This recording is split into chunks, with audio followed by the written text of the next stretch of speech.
भट्टाचार्य श्री श्रीमान अभय चरणारविंद भक्तिराम स्वामी श्रील प्रभुपाद महाराज की, अंतर्राष्ट्रीय कृष्ण भावना मिशन के प्रतिष्ठाताचार्य श्रील प्रभुपाद महाराज की जय। नव विष्णुपाद परमहंस परिवाराचार्य श्री श्रीमान भक्ति सिद्धांत ठाकुर श्रील प्रभुपाद महाराज की, अनंत कोटि वैष्णव वृंद की, नामाचार्य हरिदास ठाकुर की, प्रेम से कहो श्री कृष्ण चैतन्य प्रभु नित्यानंद श्री अद्वैत गदाधर शिवासादि गौर भक्त वृंद की, जय जय श्री राधा कुंड श्याम कुंड गिरिराज गोवर्धन की, वृंदावन मथुरा धाम की, द्वारका धाम की, श्री क्षेत्र जगन्नाथपुरी धाम की, नदिया नवद्वीप श्री मायापुर धाम की, श्री अयोध्यापुरी धाम की, गंगा माई यमुना माई की, भक्ति देवी तुलसी महारानी की, श्रीमती राधा रानी की, हरिनाम संकीर्तन की, ग्रंथराज श्रीमद् भागवतम की, पवित्र पितृपक्ष की, समवेत भक्त वृंद की, हिताय गो प्रेमानंदे। All glories to same devotees, all glories to same devotees, all glories to same devotees, all glories to Shri Guru Granth Shri Prabhupada Maharaj ki।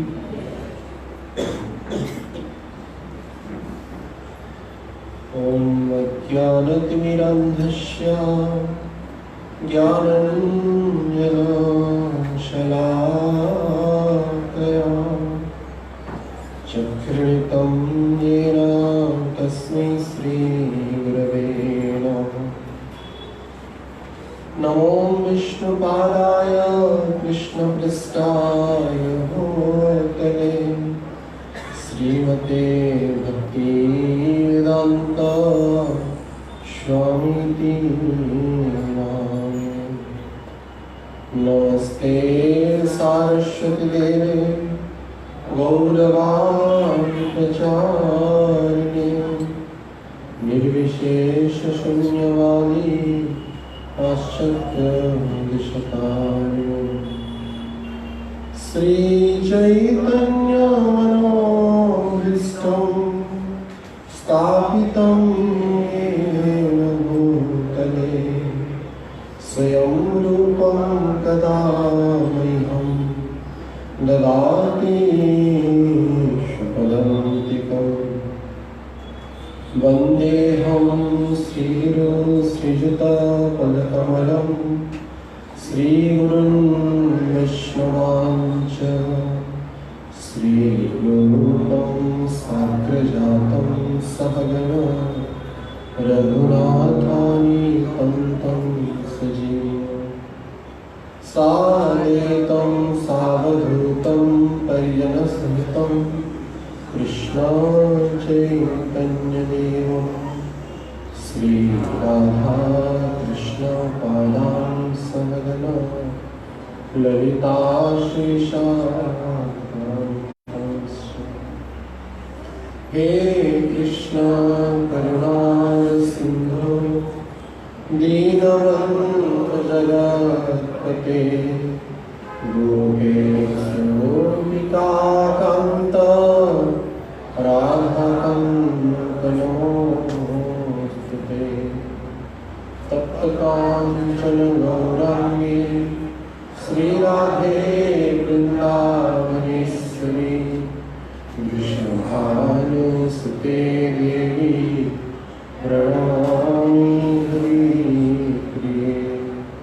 वाञ्छाकल्पतरुभ्यश्च कृपासिन्धुभ्येव च पतितानां पावनेभ्यो वैष्णवेभ्यो नमो नमः। नमो महावदानाय कृष्णाय प्रेमप्रदायते कृष्णाय कृष्णचैतन्य नाम्ने गौरतुष्ये नमः। जय श्री कृष्ण चैतन्य प्रभु नित्यानंद श्री अद्वैत गदाधर शिवासादि शिरोमणि भक्तवृंद। हरे कृष्णा कृष्णा कृष्णा हरे हरे हरे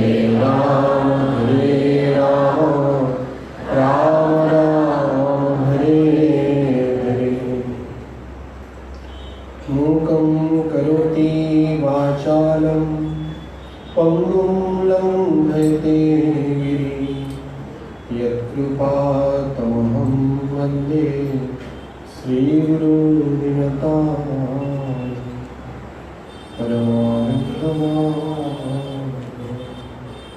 ओम नमो भगवते वासुदेवाय।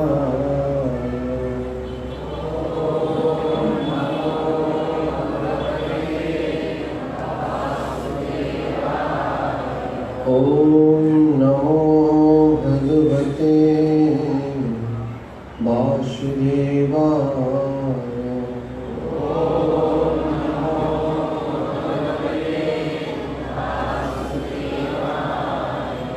ओम नमो भगवते वासुदेवाय।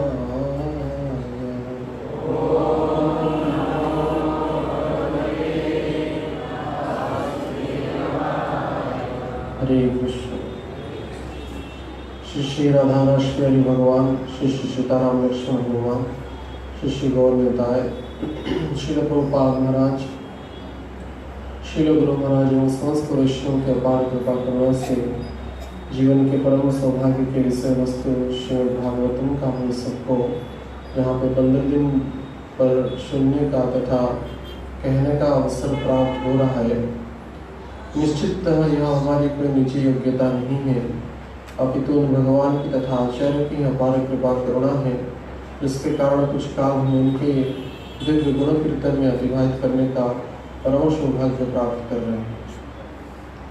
तो निश्चिततः यह जो आचार्यों का जो मत स्थापित किया गया है उस पर हम चर्चा करके, उसको आधार करके हम चर्चा करने का चेष्टा करेंगे। तो कथा प्रारंभ करने से पहले मैं अपने आराध्यतम गुरुदेव श्री श्रीमद् राधा गोविंद गोस्वामी महाराज जी के चरण कमलों में अनंत कोटि दंडवत प्रणाम निवेदन करके यह याचना करता हूँ कि वो ही कुछ सामर्थ्य प्रदान करें, क्योंकि वो तो परम महाभागवत हैं, जिसके कारण उनके ही कृपा कटाक्ष के द्वारा हम उन दिव्य भगवान के चरित्र पर चर्चा करने का साहस कर सकें। तो जैसे कि कतिपय दिवस से हम सभी भगवान की जो उद्धव जी के ऊपर उपदेश उस पर चर्चा कर रहे हैं, एकादश स्कंद के 7वें अध्याय का आधार करके। तो कल चर्चा कर रहे थे, भगवान बता रहे हैं उद्धव जी को भक्तों का कैसे दिव्य गुण होता है। भक्त के दिव्य गुणों को स्वयं देवताएं भी वंदना करते हैं और वो स्वयं आश्चर्यचकित हो जाते हैं कि किस कारण से, किस सौभाग्य से इस जड़ संसार में भी इतने उच्च कोटि के कोई भक्त हो सकते हैं जो गुणातीत है। स्वर्ग लोक में रहने वाले देवताएं भी इस संसार के दोषों से तथा गुणों से वंचित नहीं है, उनको भी यह गुण तथा दोष ग्रसित कर लेता है। लेकिन यह कैसी भगवान की भक्ति की महिमा है, जिसके कारण भगवान के जो भक्त होते हैं वो इस गुणों को पार कर जाते हैं। रजोगुण, तमोगुण तथा सत्वगुण भी पार कर जाते हैं। सत्वगुण में अनुकूलता होती है, लेकिन परम सिद्ध अवस्था की भजन नहीं होता है। तो इसलिए कहा गया सत्वावलंबी परसत्व विशुद्ध सत्व। सत्व को पार करके विशुद्ध सत्व स्थिति में आना पड़ेगा, यानी कि वासुदेव स्थिति। वासुदेव स्थिति में ही भगवान कृष्ण आते हैं। वासुदेव कौन है? भगवान के पिता का नाम वासुदेव है। तो भगवान पहले अपने अवतार प्रसंग में वर्णना है ग्रंथराज श्रीमद् भागवत में 10वें स्कंद में कि भगवान ऐसे वासुदेव स्थिति यानी कि जो विशुद्ध सत्य स्थिति में भगवान कृष्ण पहले वासुदेव के मन को आए, मन में विराजमान किए। इसके उपरांत देवकी के गर्भ में वो प्रवेश किए। वासुदेव के मन से, वसुदेव के मन से वो देवकी के गर्भ में प्रवेश किए। और भगवान जहाँ पे जाते हैं वो गर्भ भी वैकुंठ के समतुल्य हो जाता है। वैकुंठ के समतुल्य क्या, वैकुंठ के जैसा ही हो जाता है। उस गर्भ में और वैकुंठ में कोई भी अंतर नहीं है। ऐसे ही जो भगवान के शुद्ध भक्त होते हैं तथा भगवान के जो हरिनाम जापक प्रेमा भक्त होते हैं, उनके हृदय में भी भगवान बड़ी प्रेम से विश्राम करते हैं। तुम्हारे हृदय गोविंद विश्राम, गोविंद कहना आमी भक्त पर। गोविंद कहते हैं कि मेरे भक्तों के प्राण में ही मैं बसता हूँ। ना हम तिष्ठामि योगी न च वैकुंठ, जो कहा गया नारद मुनि को, न योगियों के पास न वैकुंठ में, मदभक्त जत्र गायन्ति तत्र तिष्ठामि। मेरे भक्त जहाँ पे मेरी गुण लीला कीर्तन करते हैं,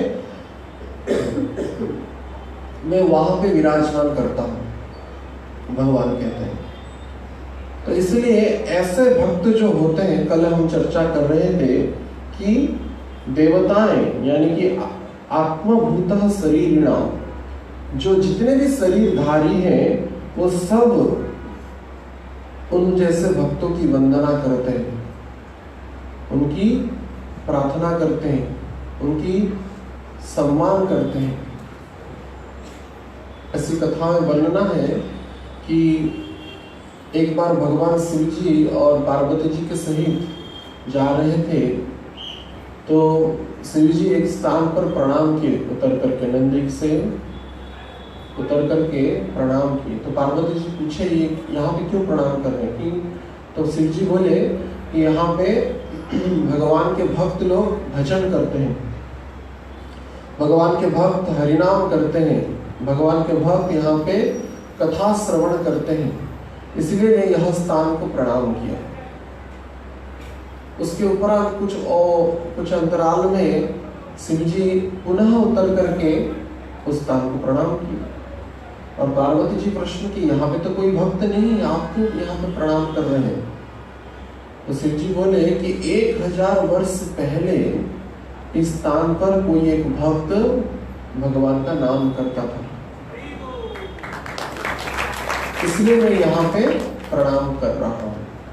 तो पार्वती भी देख करके आश्चर्यचकित हो गए और उन भगवान की भक्त वत्सलता को स्नेह से प्रेम से प्रणाम किए और वो भी उनके अनुरूप प्रणाम करने लगे। उसके उपरांत पुनः शिव जी एक स्थान पे, जब कुछ समय अंतराल में एक स्थान आया तो वहां पे प्रणाम किए। तो पार्वती पुनः पूछी, यहाँ पे भी तो कोई भक्त नहीं, यहाँ पे क्यों प्रणाम कर रहे हैं? तो शिव जी बोले कि 1000 साल के बाद भविष्य में कोई एक भक्त आकर के यहाँ पे भजन करेगा, इसलिए मैं यह स्थान को प्रणाम कर रहा हूँ। सोचिए, भगवान के जो भक्त होते हैं कितना गुरुत्वपूर्ण भाव से, कितना सीरियसली यह विचार करते हैं।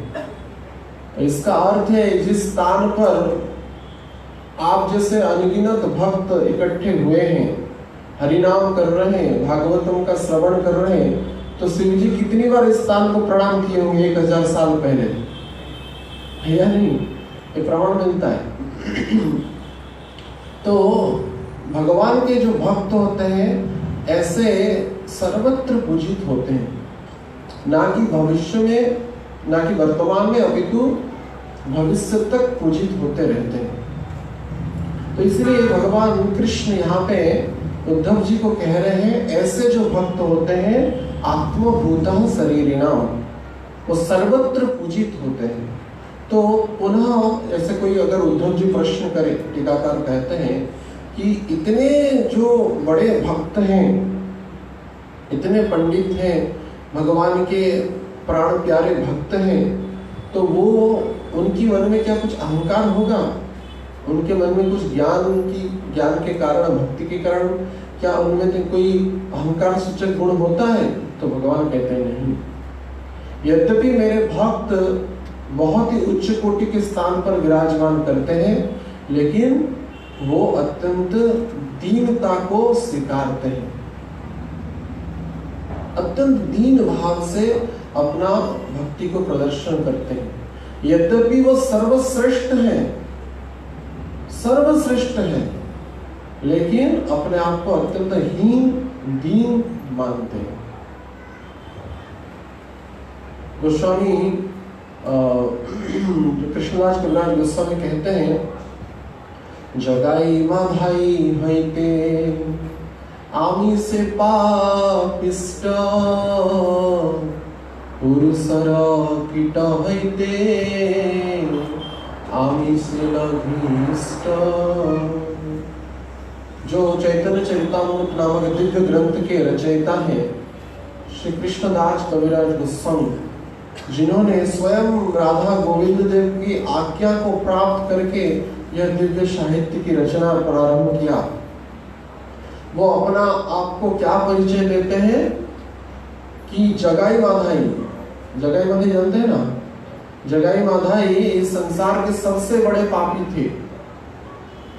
ऐसा कोई भी पाप नहीं जिन्होंने वो किए नहीं थे, लेकिन नित्यानंद प्रभु की कृपा से मार खाने के बाद भी चैतन्य महाप्रभु के द्वारा उनका उद्धार हुआ।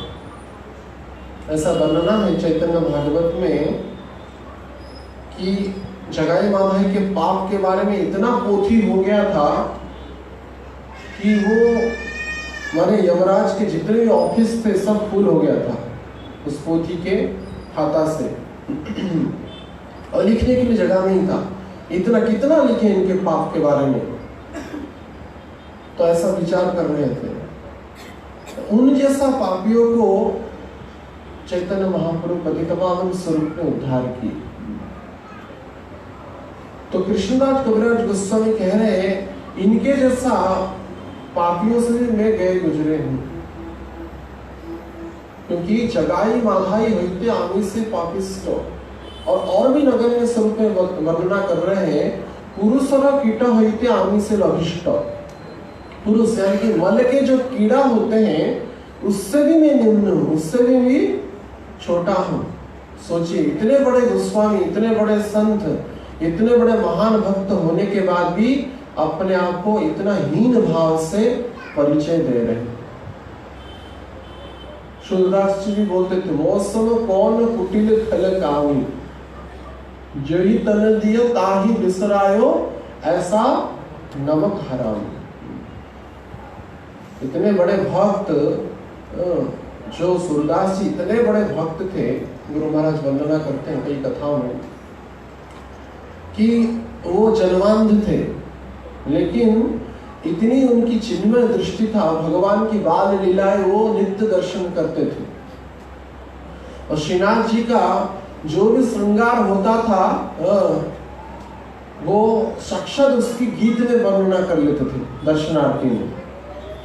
आंख से देख नहीं सकते थे, लेकिन स्वतः ही दिव्य दृष्टि से वो भगवान की दिव्य श्रृंगार की झांकियों को वो अपने गीत में वर्णना कर लेते थे। तो एक दिन गोसाई लोग विचार किए कि ये पता नहीं, शायद अनुमान से बता दे रहा होगा कि आज केसरिया रंग का श्रृंगार हुए हैं भगवान श्रीनाथ जी, आज पीले वस्त्र पहने हैं, आज हरा वस्त्र पहने कर, इस प्रकार का अनुमान लगा करके शायद बोल देते होंगे। गोसाइयों में यह संदेह था, तो एक दिन विचार किए कि आज परीक्षा करेंगे सूरदास जी को, देखते हैं कैसी इस श्रृंगार की झांकी बनाना करते। तो उन्होंने क्या किया, श्रीनाथ जी को मैंने नंगा ही रख दिया, बस गले में कुछ मोतियों का माला पहना दिए, मोतियों का बाजूबंद आदि कमर पट्टी पहना दिए, लेकिन पूरा नंगा श्रृंगार कर दिए। मैंने श्रृंगार ही नहीं, नंगा है भगवान। बाल गोपाल तो नंगे में भी रहते हैं उनको क्या है। हमारे एक संत कहते हैं, कहाँ तुम जा रहे हो?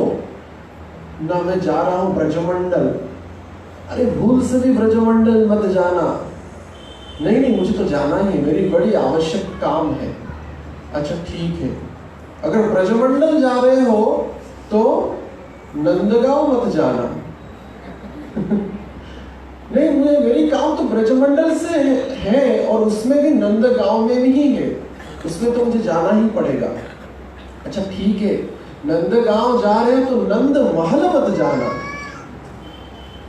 तो नंद महल के आसपास ही तो मेरे काम है। अरे तुम्हारा दुर्भाग्य है, नंद महल के सामने एक दिगंबर बालक खड़ा रहता है, उसको जो कभी एक बार भी देख लिया और कोई पीछे मुड़ के देखा नहीं, बस वहां पे अटक गया। ऐसी तन्मयता, ऐसी जादू भरी निगाह है उसकी, उस नंदलाल की, बाल कृष्ण लाल की। तो ये तो दिगंबर में ही रहते हैं, तो दिगंबर श्रृंगार भी इनको बड़ा प्यारा है, लाला है ना। तो सूरदास जी को परीक्षा करने के लिए गोसाई लोग ने दिगंबर रख दिया श्रीनाथ जी को। तो जब श्रृंगार आरती का झांकी खुला तो गोसाई लोग पूछने लगे, सूरदास जी बताइए कैसा श्रृंगार हुआ है आज कोई गीत क्यों नहीं गा रहे? तो सूरदास जी हंसने लगे, अरे लाला का क्या श्रृंगार हुआ है, आज लाला का क्या श्रृंगार, ये बहुत सुंदर दिख रहे, सब दिन से आज बहुत सुंदर दिख रहे हैं। अरे बताइए तो क्या श्रृंगार हुआ है? अरे क्या बताओ, बहुत सुंदर दिख रहे हैं लाला। तो और उसके बाद मस्तक की शोभा वर्णना की, मुखार बिंद की शोभा वर्णना की, चरणन की सेवा वर्णना की, और कमर तक आए। कमर तक आने के बाद नाभि पे जो पहुंचे श्रृंगार की वर्णना, उसके बाद इतने जोर से सूरदास जी हंसने लगे, अब क्या श्रृंगार की वर्णना करूं, अभी नहीं वर्णना किया जा सकता मेरे द्वारा। आज नंगम यानी ऐसा कोई पद है, हाँ नंगम नंगा, आज देख हरि नंगम नंगा। हाँ, आज हरि बड़ी नंगे जो दृश्य है, इसकी शोभा बड़ी निराली है, बड़ी अद्भुत है। तो भगवान के जो भक्त होते हैं, सूरदास जी के बारे में हम वर्णना कर रहे थे, इतने बड़े उच्च कोटि के भक्त होने के बाद भी उनकी परिचय अपने आप को क्या प्रदान करते हैं? मौसम कौन कुटिल खल कामी, मेरे जैसा कुटिल, खल और कामी कोई नहीं है। जो ही तन दियो ताही बिसरायो, ऐसा नमक हरामी। जिन्होंने यह दिव्य मनुष्य तन दिया है, ऐसे कृपा किया है, लेकिन इस कृपा को मैं न समझ करके मैं नमक हराम हो गया और भजन नहीं कर रहा हूं, उनका भजन नहीं कर रहा हूं। अभी तो वो जो चिन्मय दृष्टि में भगवान को दर्शन करने में पूर्ण समर्थ थे, ऐसे परम भक्त अपने आप को बड़ी दीनहीन का परिचय प्रदान करते हैं। और उनकी जो स्वभाव होता है, बालक जैसा स्वभाव होता है, बालक जैसा, बड़े सरल होते हैं। हम सभी का जो भक्ति है वो कपट से पूर्ण है या छलनात्मक है, मिथ्याचारिता से भरा हुआ है। लेकिन शुद्ध भक्त के जो भक्त होते हैं, उनकी जो भक्ति है एक छोटे बालक के जैसा। एक कथा में ना, बच्चे मन के सच्चे, बच्चे जो होते हैं मन के सच्चे, उनके मन में कोई छंद नहीं, कपट नहीं, हिंसा नहीं, राग नहीं, द्वेष नहीं, बस कुछ दुख लग जाए तो रो पड़ते हैं। बालक स्वभाव जो होता है वो रो पड़ते हैं।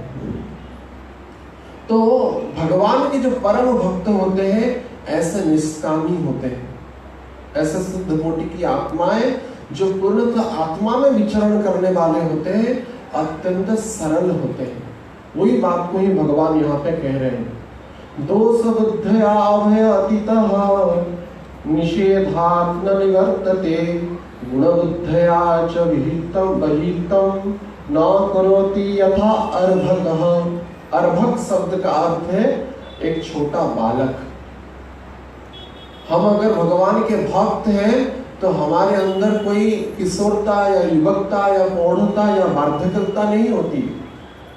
आयु में हो जाए, लेकिन जो मन का जो विचार होता है, हृदय की जो विचार होता है, एक छोटा बालक के जैसा। ये भगवान के भक्तों की एक परिचय है। अगर हमारे मन में अगर कपट है, हिंसा है, राग द्वेष है, तो हम वास्तविक भगवान के भक्त नहीं हुए हैं। जैसे एक छोटा बालक भगवान के भक्ति को जैसे सहज से ही सुलभ से ही स्वीकार लेता है, ऐसा ही भगवान के भक्त होते हैं। जगन्नाथपुरी के निकट आलारनाथ नामक एक स्थान है, अलवरों का नाथ आलारनाथ। तो वो आदि विग्रह है इस ब्रह्मांड का, नारायण विग्रह है।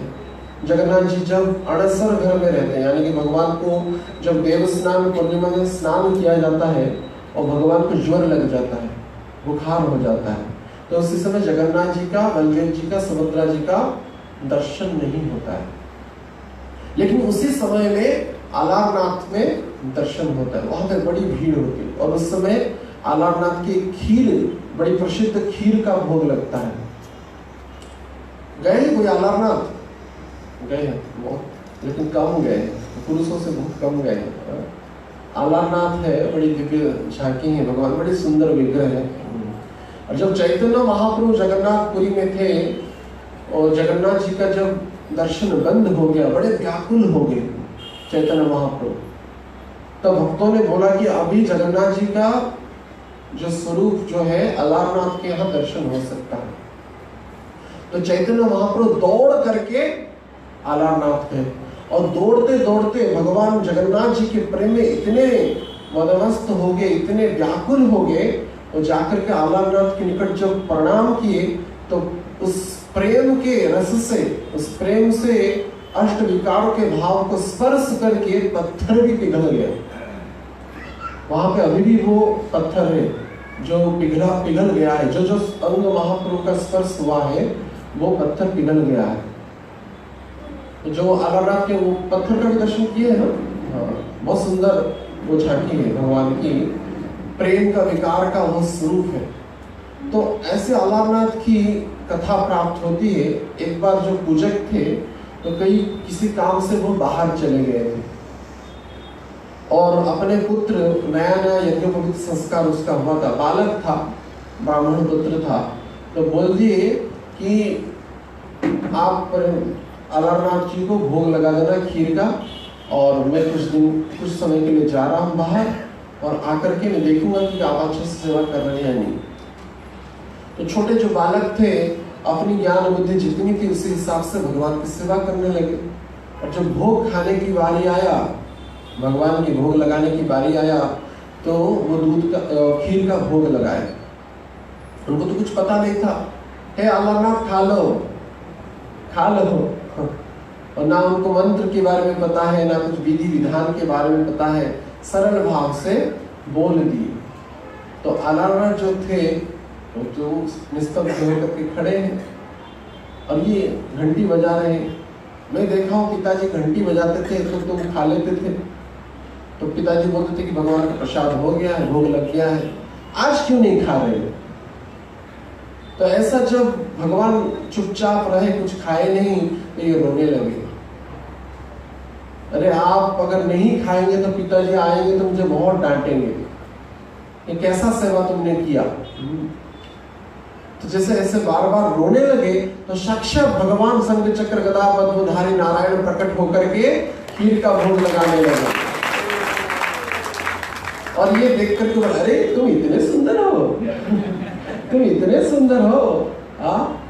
तो भगवान उनको गोदी में बिठा करके प्रेम करने लगे, बालक है।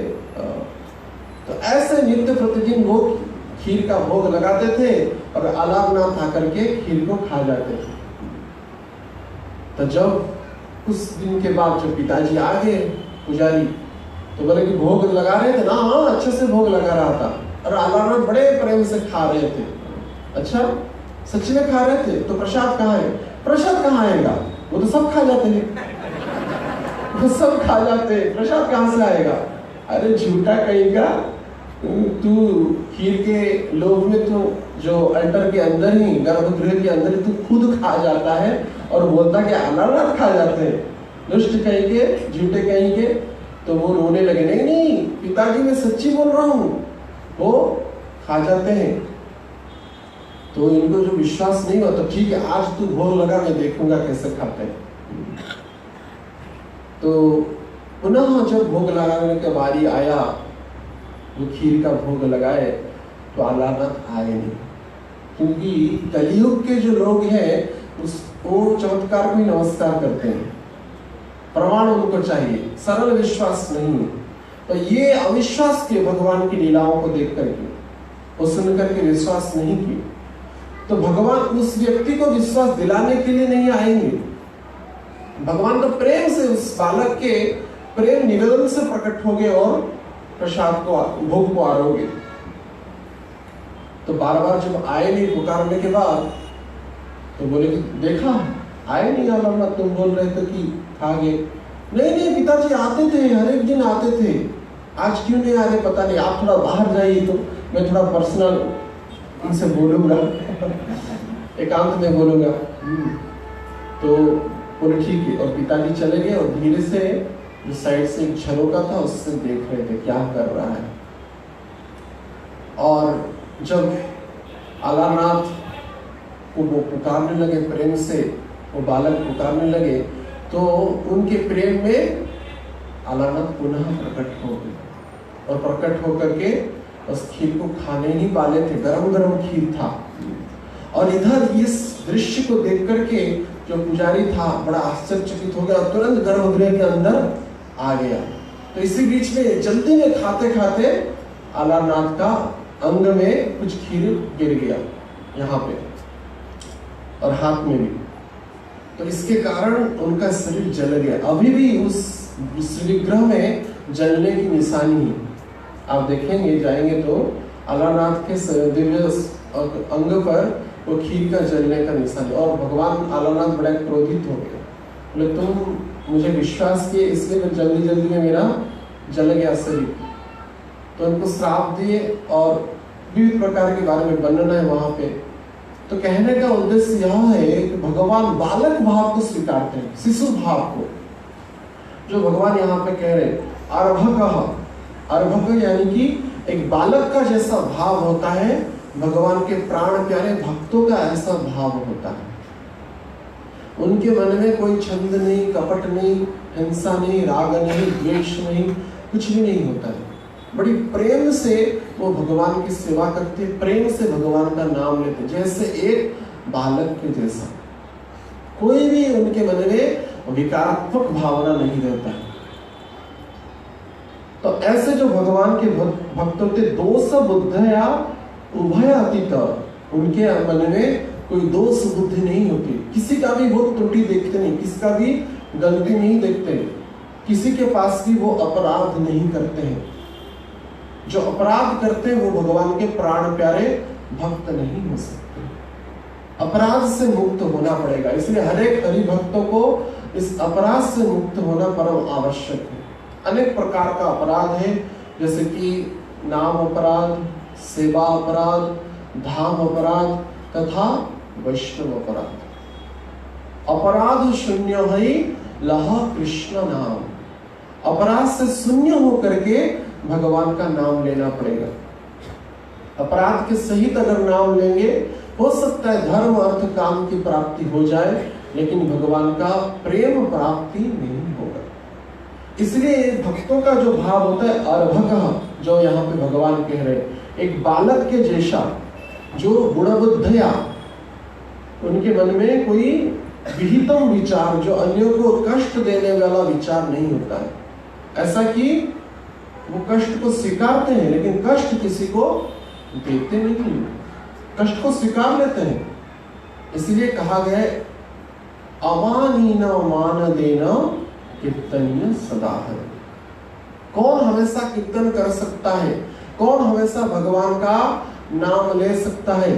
जो अमानीन हो, जो दूसरे को मान देने वाला हो, ना कि अपना मान को वो स्वीकारे, अपना सम्मान के बारे में विचार करे। ऐसे ही भक्त भगवान के नाम जापक हो सकते हैं, ऐसे ही भक्त भगवान के अत्यंत प्रिय होते हैं। तो ऐसे जो भक्तों का जो गुण है, एक बालक के जैसा होता है।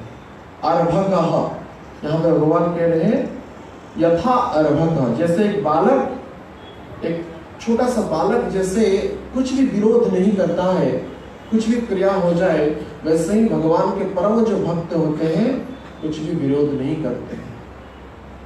जैसे कि जड़ भरत जी के बारे में चर्चा किया गया भागवतम में। जड़भरत जी जो थे, जो जन्म से परम ज्ञानी थे, परम पंडित थे और सिद्ध भगवान के भक्त थे। पूर्व जन्म में वो राजा भरत थे, लेकिन हिरण्य के कारण उनका पुनः हिरण्य योनि में जाना पड़ा। एक हिरण गर्भावस्था में थी और गंडकी नदी में वो गिर गई, और उसी समय जब वो हिरण जन्म हो गया तो उस हिरण शावक को वो पालने लगे, जो प्रेमावस्था में पहुंच गए थे लगभग, लेकिन एक पशु के प्रेम के कारण उनका पतन हो गया। तो इसलिए भक्तों को कोई कभी भी भगवान के चरणों के अतिरिक्त और किसी से आसक्ति नहीं रखना चाहिए। हम देखते हैं ना, आजकल लोग कुत्ते पाल रहे हैं। हर एक जीव को श्रद्धा सम्मान करना चाहिए, वो बात अलग है, लेकिन आसक्ति नहीं करना चाहिए। हमारे सनातनी धर्म के अनुसार अगर कुत्ता किसी धार्मिक स्थल पर चला गया तो वो स्थान अपवित्र हो जाता है। जगन्नाथपुरी में जो जगन्नाथ के मंदिर पर गलती से कोई कुत्ता अगर प्रवेश कर ले तो पूर्णतः संपूर्ण मंदिर को धुलाया जाता है, और जो भोग होता है उसको पुनः मिट्टी में गाड़ देते हैं, पुनः रसोई होता है गलती से कोई कुत्ता प्रवेश कर ले तो। इसलिए भगवान के जो भक्त होते हैं कोई पशु पक्षी के प्रति आसक्त नहीं होते। तो लेकिन यह एक प्रमाण है, जब भरत महाराज जी हिरण शावक के प्रति आसक्त हो गए, धीरे धीरे उनका भजन छूट करके हिरण के प्रति आसक्त वो हो गए। और ऐसे से एक दिन हिरण जब आया नहीं किसी कारणवश और व्याकुल होकर के दौड़ने लगे, उसको ढूंढने लगे जंगल में, और ऐसे से दौड़ते दौड़ते गिर गए, पत्थर पर उनका सिर पटक गया और उनकी मृत्यु हुई। और मृत्यु के समय उनकी चेतना उस हिरण के प्रति ही था। हिरण के प्रति आसक्त होने के कारण, हिरण के प्रति प्रेम होने के कारण उनको वही हिरण जन्म ही मिला। लेकिन उस जन्म में, पूर्व जन्म की भक्ति के कारण उनकी मन में बड़ी ग्लानि थी, और इसके कारण वो पुनः कोई आसक्ति में नहीं फंसे। पशु होने के बाद भी वो ऋषि मुनियों के आश्रम के आसपास में रहते थे, और जो ऋषि मुनि आश्रम से जो यज्ञ होता था, भगवान का नाम होता था, उसको श्रवण करके निरासक्त होकर के पशु योनि में भी वो रहे। तब अगले जन्म में उनको जड़ भरत का जन्म मिला ब्राह्मण परिवार में, और जन्म से जड़ थे। जड़ यानी कि कुछ ना बोलते थे ना किसी का सुनते थे, केवल भगवान के मंगल में चिंतन में ही उनका मन निवेश रहता था, और प्रकांड ज्ञानी थे, विद्वान थे, परम भक्त थे, लेकिन वो कुछ भी बोलते नहीं थे। तो एक बार उनको जड़ता को देख करके उनके जो परिवार के लोग थे, जो खेती में रात्रि में पशु वो खेती की जो फसल है उसको खा जाने के कारण वो रात्रि में एक भाड़ी करके, ना क्या बोलते हैं उसको, भाड़ी बोलते हैं, ऊपर एक मंच करके उसमें पहरा देते हैं रात भर, कोई पशु पक्षी ना आ जाए। तो ऐसे उनको रख दिए, और इधर डाकू जो दस्यु थे वो जा रहे थे उसी रास्ते में।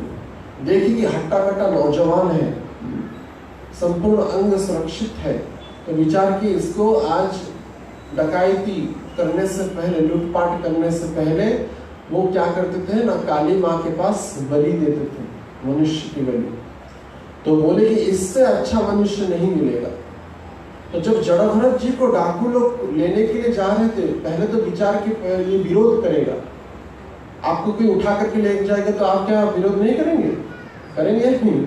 लेकिन जड़भरत जी को जब डाकू लोग उठा माने ले रहे थे, वो कुछ भी विरोध नहीं किए, कुछ भी विरोध नहीं किए। एक बालक जैसा, जैसे होता है ना बॉम्बे में सुनते हैं, कोई बालक को कोई चॉकलेट दिखा करके ले लिया, चोरी कर लिया, उसके बाद फिरौती का कॉल करता है, होता है ये बॉम्बे में सुनाई देता है ऐसी बात। तो जैसे बालक किसी के द्वारा आकर्षित होकर चला जाए, लेकिन ये निराशक्त भाव से वैसे ही बैठे थे। उनको पता था ये सब डाकू हैं और मुझको वो बंद कर देंगे, लेकिन वो उसका कुछ विरोध नहीं किया और जाकर के काली माँ के विग्रह के पास उनको स्नान कराए और वस्त्र पहना करके उनको बलि देने के लिए प्रस्तुत ही हो रहे थे तो लेकिन भगवान के जो शुद्ध भक्त को कोई हानि पहुंचाए तो भगवान की परम वैष्णव भक्त तथा वैष्णवी जो देवी माँ है कभी भी सहन नहीं कर सकती है। तो उन विग्रह से साक्षात देवी काली प्रकट हो गई और इतने क्रोधित हो गए कि अपने खड्ग से उन डाकुओं का सिर काटने लगे। अपने पार्षदों के से चंडी चावंडा जो सब होते हैं वो सब प्रकट हो गए और एक दूसरे के साथ तंदूक जैसे खेलते हैं, बॉल खेलते हैं ना, ऐसे उन डाकुओं का सिर काट करके खेलने लगे। इतने भयंकर सिर, इतने क्रोधित हो गए।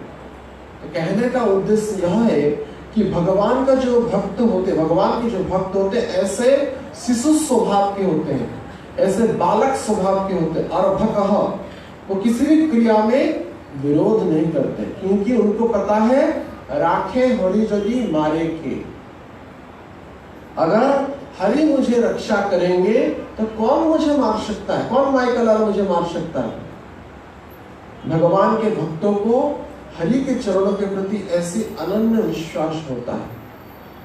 परम भक्त जो होते हैं कभी भी विचलित नहीं होते, कभी भी भयभीत नहीं होते। ये एक भक्त का लक्षण है। तथा वो अर्भकः यानी कि एक बालक के जैसा ही होते हैं। भगवान यह इसलिए यहाँ पे कह रहे हैं मेरे जो परम भक्त होते हैं, आप जैसे जो भक्त होते हैं, उनके अंदर कोई भी भय का चिन्ह नहीं होता है। एक बालक जैसे सरल भाव में रहता है ऐसे ही सरल भाव में मेरे भक्त रहते हैं। पुनः भगवान कह रहे हैं अंतिम में यहाँ पे, तो जैसे लगभग 11 श्लोक भगवान भक्त के गुणों के बारे में वर्णना है और 12वें नंबर श्लोक पर कह रहे हैं कि सर्वभूत सुहृद शांतः विज्ञान ज्ञान विज्ञान निश्चय पश्यन् मत् आत्मकं विश्वं न विपद्यते वै पुनः। तो अंतिम में भगवान यहाँ पे कह रहे हैं अपने श्लोकों को, मैंने अपनी कथा को थोड़ा विराम देकर कह रहे हैं सर्वभूत सुहृद शांत, समस्त भूतों में समस्त प्राणियों में मेरे जो भक्त होते हैं सुहृद विचार करते हैं, उनको अपना बंधु मानते हैं और शांत, बड़े शांत होते हैं, शांत चित्त नहीं रहते भगवान के भक्त, हमेशा शांत रहते हैं। शांत और ज्ञान विज्ञान निश्चय, दृढ़ता पूर्वक ज्ञान, भगवान के विषय ज्ञान, विज्ञान विशेष भगवान के ज्ञान में वो परिपूर्ण होकर के शांत रहते हैं।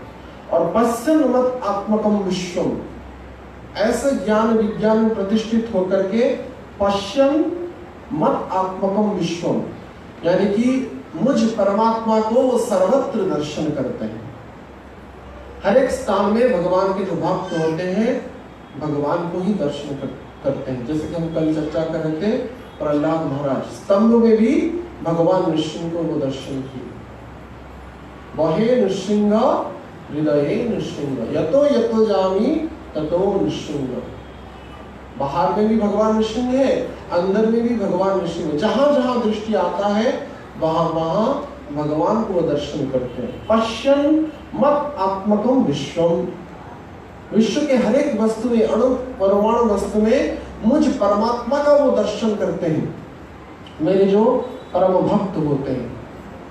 ऐसे जो भक्त होते हैं न विपद्यते वै पुनः, ऐसे भक्तों का इस जगत में पुनः आगमन नहीं होता है। जन्म कर्मं च मे दिव्यम् एवं यो वेत्ति तत्त्वतः त्यक्ता देहं पुनर्जन्म नैति मामेको अर्जुनः। जन्म कर्मं च मे दिव्यम, भगवान का जन्म तथा कर्म दिव्य होता है, शाश्वत होता है। जैसे साधारण जो जीव होता है लिंगात्मक सृष्टि के अनुसार वो माता के गर्भ से मलमूत्र से सने हुए होकर के प्रकट होता है, लेकिन भगवान ऐसे नहीं प्रकट होते हैं। जैसे हम चर्चा कर रहे थे वसुदेव के मन में भगवान प्रवेश करते हैं और वसुदेव के मन से माता देवकी के गर्भ में प्रवेश करते हैं। उस समय माता देवकी का गर्भ कोई जड़ता से वो कोई चिन्ह प्राप्त नहीं करता है, शाश्वत हो जाता है, वैकुंठ के समतुल्य हो जाता है। तो भगवान का जन्म तथा कर्म दोनों ही दिव्य है, शाश्वत है। इसमें अणुमात्र का भी कोई व्यवहारिक दृष्टि नहीं है, जड़ता नहीं है। और एवं जो व्यक्ति तत्वतः ऐसे बात को, ऐसे ज्ञान को, जैसे कि भगवान यहाँ पे कह रहे ज्ञान विज्ञान निश्चय, ऐसे ज्ञान को जो प्राप्त करता है कि भगवान का जन्म तथा कर्म दिव्य है, ऐसे व्यक्ति त्यक्ता देहम पुनर्जन्म नहीं, ऐसे व्यक्ति पुनः इस संसार में आता नहीं। वो मेरे अविरल भक्ति को प्राप्त करके मेरे शाश्वत चरण कमल को प्राप्त कर जाता है और मेरे परम धाम की प्राप्ति करता है। तो इसलिए यहाँ पे भी वही भगवान कह रहे हैं कि ना विपद्यते वही पुनः, तो वो पुनः इस संसार में पतित नहीं होता है। तो हम सभी को क्या इस संसार में पुनः आना है? किसको इच्छा है आने की? नहीं इच्छा है। तो जाने के लिए क्या करना पड़ेगा? ऐसे भक्तों का चरण चिन्ह में जाना पड़ेगा, ऐसे शिशु स्वभाव में होना पड़ेगा, ऐसे निरपराध भाव से भगवान का भजन करना पड़ेगा। और सर्वोपरि कलिकाल के जो पावन हरिनाम में प्रतिष्ठित होकर के ही यह समस्त सद्गुण हमारे अंदर प्रकट होगा।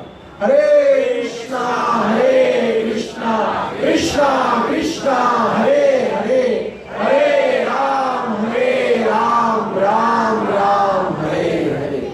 भगवान का समस्त लीलाएं मधुर है, जन्म मधुर है, कर्म मधुर है।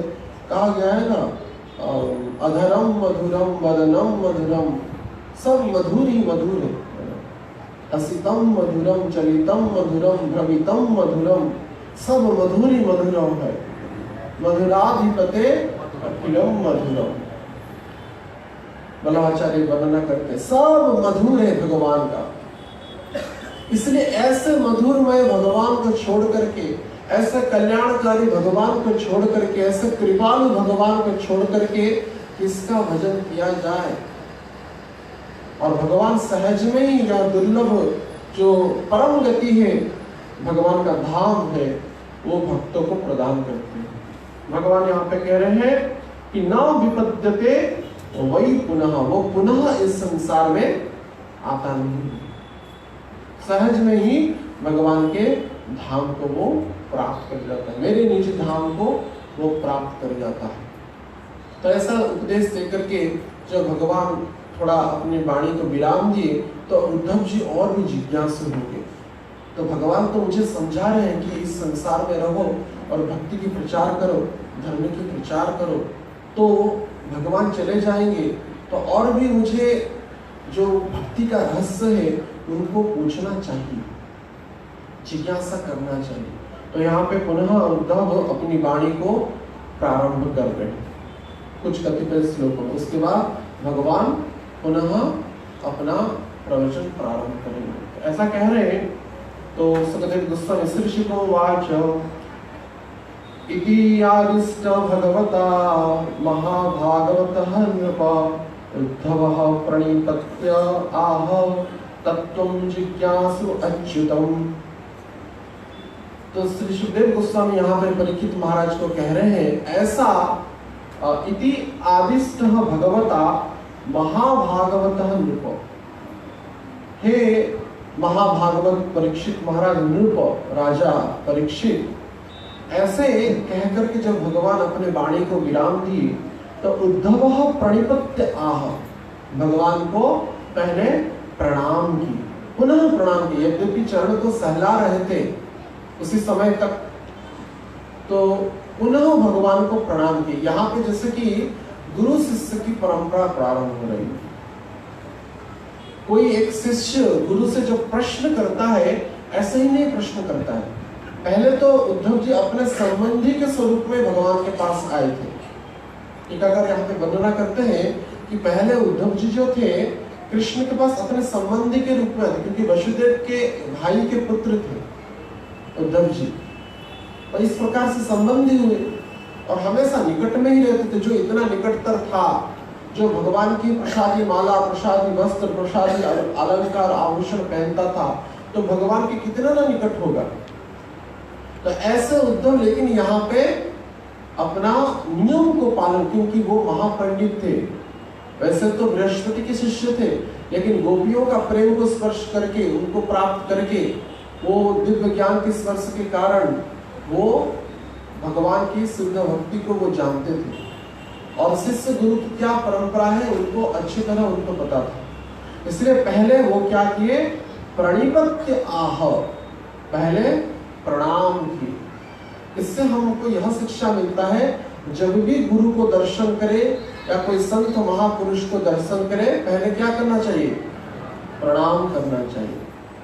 भगवान में और भगवान के भक्तों में कोई भी अंतर नहीं है। जैसे कि हम अनेक बार चर्चा कर ही रहे थे कि भगवान भी अपने भक्तों का चरण रज लेकर के अपने मस्तक में धारण करते हैं, वही उनकी मस्तक की शोभा है, आभूषण है, वही उनकी मस्तक का चंदन है। तो ऐसे जो भक्तों को या गुरु को, जो गुरु है सर्वश्रेष्ठ अधिकारी होते हैं, सर्वोत्तम उत्तम स्थान पे उनको बैठाना चाहिए, और सबसे अच्छी सेवा, सबसे श्रेष्ठ सेवा उनको करना चाहिए।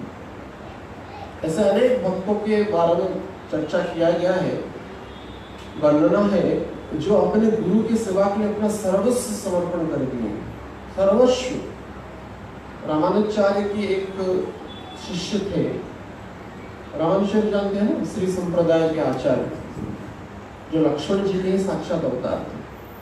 तो वो जब एक बार एक गांव को गए, वहां पे उनके एक शिष्य थे, बहुत गरीब थे। तो अपने अनेक शिष्यों के सहित पहले जब पहुंचे, पहले उनका संदेश वाहक जाकर के बोला कि आज गुरु महाराज आपके घर को आने वाले हैं, अपने अनेक शिष्यों को लेकर के। तो जो गृहस्थ भक्त थे, जो पति पत्नी थे, उस समय उनके पास कोई धन नहीं था, व्यवस्थाएं नहीं थी कुछ भोग लगाने के लिए या उनकी सेवा करने के लिए। तो पत्नी विचार किए, दोनों ही बड़े चिंतित थे, क्या करें। तो पत्नी बोले, मैं जाकर के कोई उधारी लेकर के आता हूँ, देखता हूँ। जो जिस दुकान से, जिस सेठ के पास वो जाते थे उधारी लेने के लिए, उनका बड़ा गलत विचार था इनके प्रति। उन माता जी के पास उनका बड़ी गलत विचार था। जब उधारी लेने के लिए गए तो बड़ी दुष्ट जो था वो मंद संकेत करके बोला, अगर आप मुझे तृप्त करेंगे, कराएंगे, तब मैं जाकर के आपको सीधा सामान दूंगा, नहीं तो नहीं। तो यह बात, ये तो सती नारी थे, भगवान के भक्त थे, परम सती थे। वो आकर के अपने पति को बोले, वो जो दुष्ट है ऐसा बोल रहा है। तो पति बोले, क्या है, गुरु की सेवा में तुम्हारा शरीर अगर चला जाएगा तो क्या है, इसमें कोई दुख की बात नहीं है। तुम उस सेठ की शारीरिक तृप्ति जो करना वो चाहता है उसको पूर्ण करो, लेकिन हमको सामान की आवश्यकता है गुरु की सेवा के लिए। तो उन्होंने क्या कि ठीक है, आज गुरु की सेवा में तुम नियोजित होगी, इसलिए तुम्हारा परम सौभाग्य है। देखिए, एक पतिव्रता नारी को स्वयं उसकी पति कैसी आज्ञा दे रहे हैं। बड़ी ऐसा विचार किया जाए, बड़ी उन्नत वस्तु है ये, साधारण व्यक्ति कभी भी यह नहीं कर सकता है, कोई एक विरल भक्त ही ऐसा कर सकता है। तो उन्होंने विचार किए, क्योंकि तुम उनके पास जा रहे हो और उसके द्वारा गुरु की सेवा होगा, इसके कारण मैं आज तुम्हारा श्रृंगार करूंगा। अच्छे से श्रृंगार कराया अपनी स्त्री को, अपनी पत्नी को। और थोड़ी ही समय के बाद बारिश हो गया था और रास्ते में कीच हो गया था, और कीच के कारण विचार किए, अगर इतना अच्छा सा श्रृंगार हुआ है और तुम अगर रास्ते में चलोगी तो कीच स्पर्श कर जाएगा और तुम्हारा श्रृंगार बिगड़ जाएगा। इसलिए वो क्या कि अपने पत्नी को अपने कंधे पर बिठाए, अपने पत्नी को अपने कंधे पर बिठाए और उस सेठ के पास ले गए। देखिए, इतनी उन्नत चेतना है। और पत्नी भी अपने पति की आज्ञा को पालन करने के लिए, गुरु की सेवा करने के लिए पूर्णतः समर्पित भावना से वो जा रहे थे। और उधर मध्यरात्रि के प्रारंभ होने से पहले उन जो भक्ता पत्नी थी, तो उन्होंने जब उस सेठ का दरवाजा खटखटाया, और ये तो काम ही था, बड़ी दूषित चेतना से ग्रसित होकर के ऐसा मंद विचार किया था। और जब वो तो प्रतीक्षा में ही था कब आएगी वो, तो दरवाजा जब खटखटाया तो वो तुरंत ही खोल दिया और देखा कि सुंदर श्रृंगार होकर के वो भक्ता पत्नी वहां पे उनके घर के सामने खड़ी है। तो उसको देख करके बड़ा आश्चर्यचकित हुआ और बड़ा प्रसन्न हुआ। लेकिन जब चरणों के निकट देखा कि उनके चरणों में कोई भी धूल नहीं है, कोई भी कीच नहीं है, तो तुरंत देख करके आश्चर्यचकित हो गया। प्रश्न किया, इतनी जो कीच था रास्ते में, मिट्टी था, तो आपको कैसे स्पर्श नहीं किया, आपके उड़ के आगे ही गया? तो बोले नहीं, मेरे पति जो है मुझको कंधे पर बिठा करके लाए, और बाजू में ही थोड़ी साइड में उनके पति थे अंधेरे में।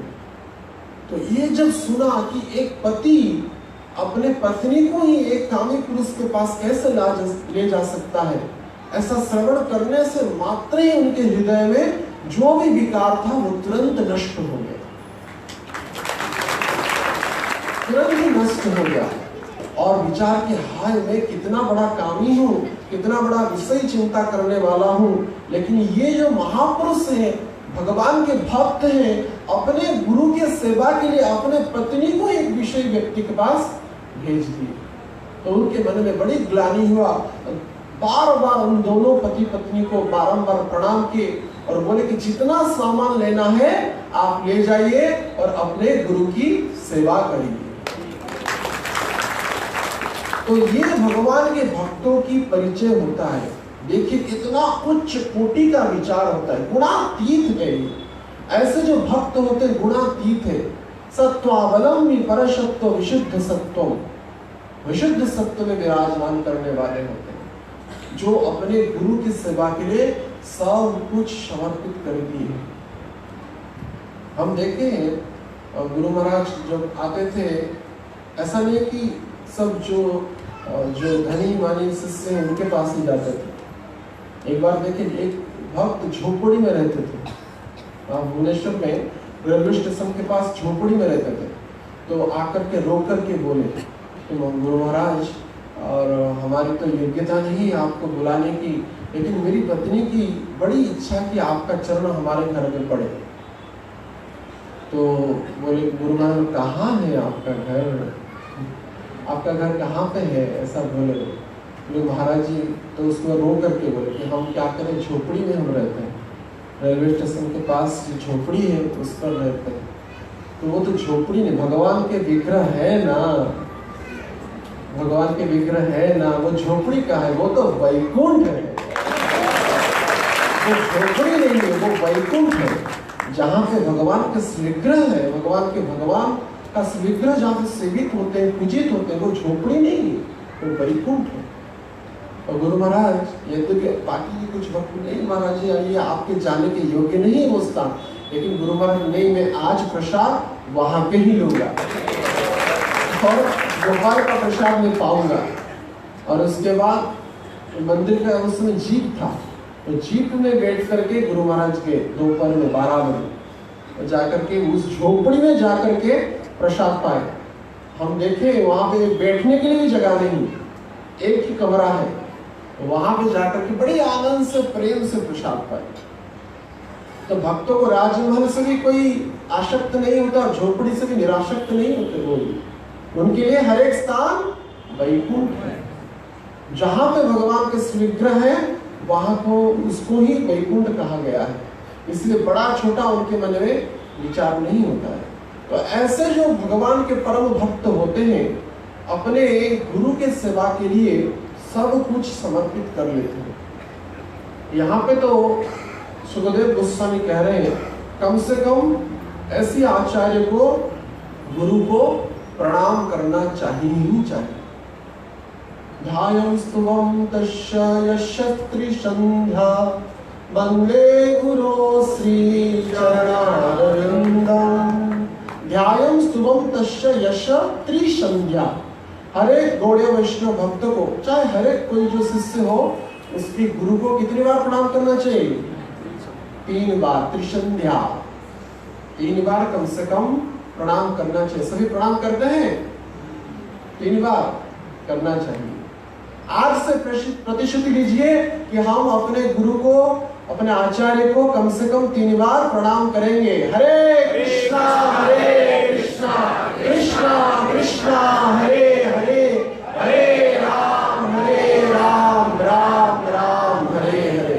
यह प्रतिश्रुति हर एक को लेना चाहिए। इसलिए मंगल आरती में गुरुवाष्टकम गाया जाता है।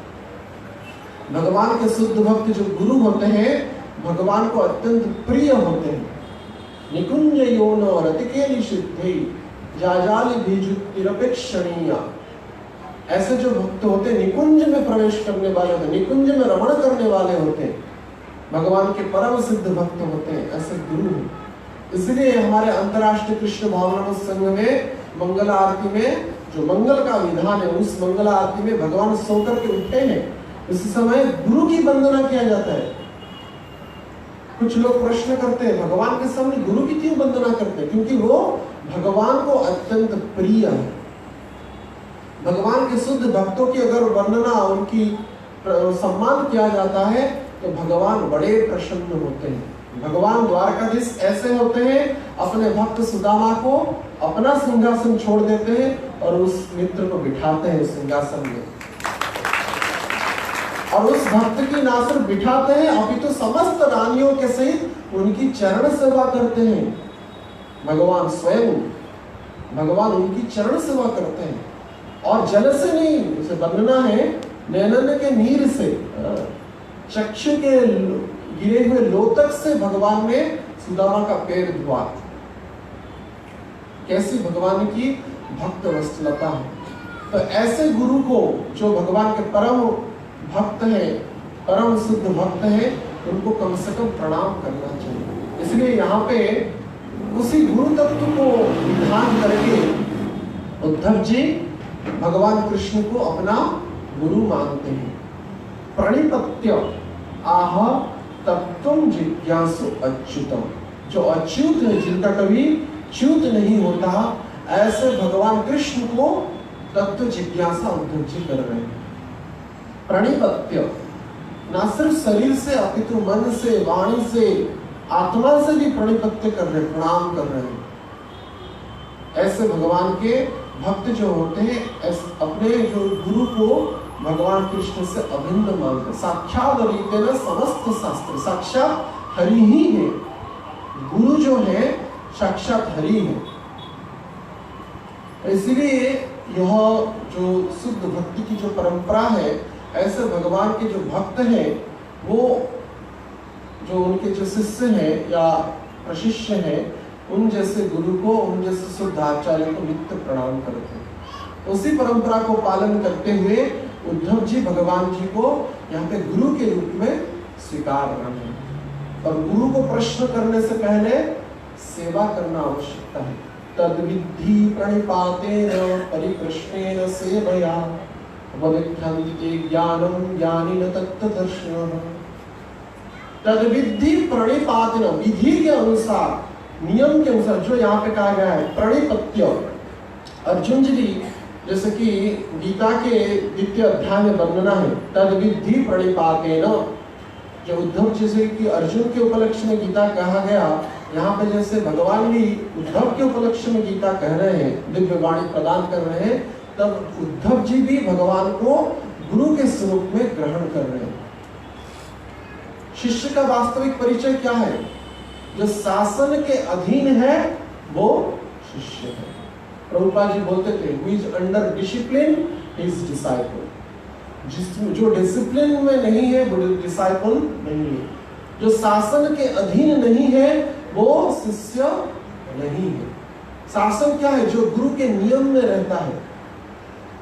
गुरु बोले कि 16 माला जप करना है, भगवान को भोग निवेदित करके प्रसाद पाना है, और 4 नियम का पालन करना है। तो ऐसा अनुशासन में जो रहता है वही शिष्य है। तो ऐसे जो शिष्य होते हैं, गुरु से प्रश्न करने से पहले तद्विद्धि प्रणिपातेन परिप्रश्नेन सेवया, सेवा करते हैं, उसके बाद प्रश्न करते हैं। यह विधि है, यह परंपरा है। अचानक किसी को प्रश्न नहीं करना चाहिए। मन में कोई जिज्ञासा हो तो उसको प्रणाम करिए, उन संतों को, उन गुरु को, उनकी थोड़ी सेवा करिए। इसके बाद बड़ी विनम्र भाव से उनको निवेदन करना चाहिए कि अपने मन में जो जिज्ञासा है, प्रश्न है, उसको पूछना चाहिए। तो उद्धव जी भी उसी परंपरा को पालन करते हुए प्रणिपत्य आह तत्वम जिज्ञासु अच्युतम, वो तत्व जिज्ञासु है। कोई व्यवहारिक वस्तु के बारे में गुरु को पूछना नहीं चाहिए, ये क्या हुआ, वो क्या हुआ, राजनीति के बारे में या इसके बारे में, उसके बारे में। मुझे स्मरण है जब गुरु महाराज एक बार आए थे, एक भक्त थे, बोल रहे थे कि महाराज जी वो वृंदावन के कोई कथाकार थे, तो वो आकर के यहाँ पे कटक में आए और इतना लाख रुपया ले ली कथा के गए, ऐसा बोल रहे थे। 2-3 दिन बोले तो गुरु महाराज बोले कि बंद करिए, किसी की निंदा नहीं करना चाहिए। भक्तों को किसी की निंदा करना शोभा नहीं देता है। तो गुरु के पास जाकर के जड़ जागतिक विषय वस्तु पर चर्चा करें, ये बड़ी मूर्खता है।